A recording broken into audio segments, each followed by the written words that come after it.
What's happening, guys? Alex here. Welcome back. Been a little while since I've done an upload. I apologize, but life can be a little busy. But things are cooling off right now, and I'm getting back into a normal routine, which means making videos again. Yay! So here we have in front of me the Fall 2016 Lego Shop at Home catalog, featuring the overpriced Disney Castle. And I enjoy getting these catalogs. I collect them and put them in a safe spot, and I always flip through them when I get them, even though I'm very familiar with what Lego is producing. Some very sweet cars, obviously. And as I go through these and I get through the billions and billions of Star Wars sets, I finally make it to the city sets, or city-related sets anyway.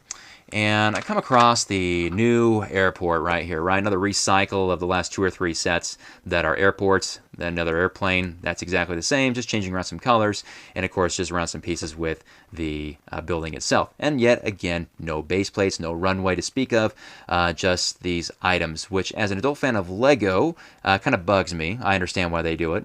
But through the years, even decades, I've just kind of gotten used to Lego producing sets with base plates, right? Too much to ask for, maybe. But understand with the airports, right? But then we go along here to the new service station here.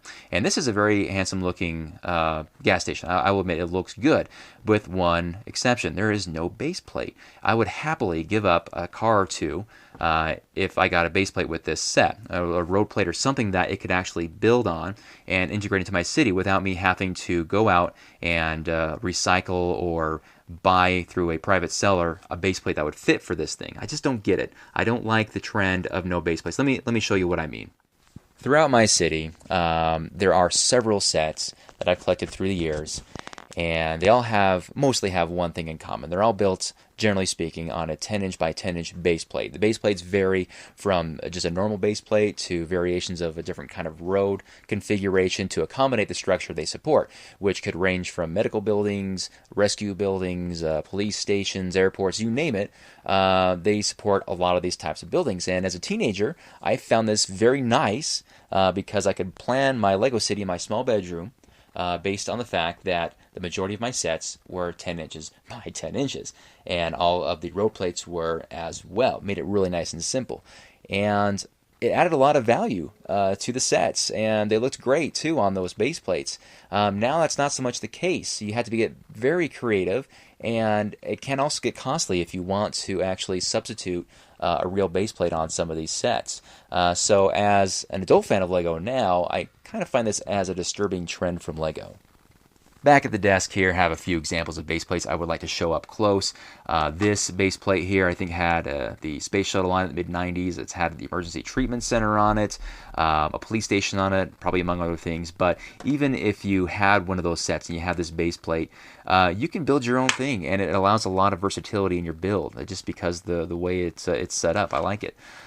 This will be familiar to a lot of you Lego fans, the crosswalk road plate. A lot of gas stations, police stations built on this. And of course, if you didn't want to build your set, at least you had a road plate to continue wherever you needed in your city, right? This one I included just because it's different. There's a lot of different road plates out there, but this one I like because I think it's a racetrack plate. Pit row right here, grandstands up there. But again, a lot of playability there with however you want to build if you want to build your own unique building. They also have these platforms for a short time. I really like these. They're not a base plate, but I don't see these anymore either. But these were kind of fun, easy to plan into your city. I think this was actually part of the hospital. I think I have a big police station in my city that has this, and I think Rock Raiders had a very similar platform as well. But now what we have is stuff like this plate.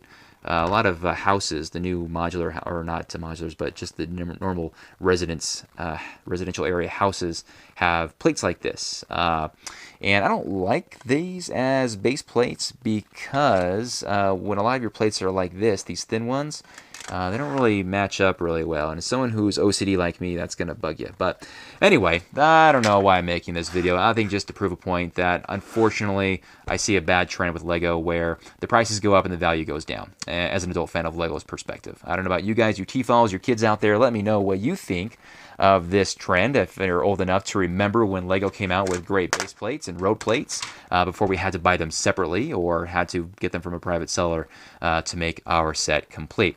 Anyway, that's it for now. I will have more stuff here in the very near future. Thank you as always for checking it out, and I will see you next time. Bye-bye.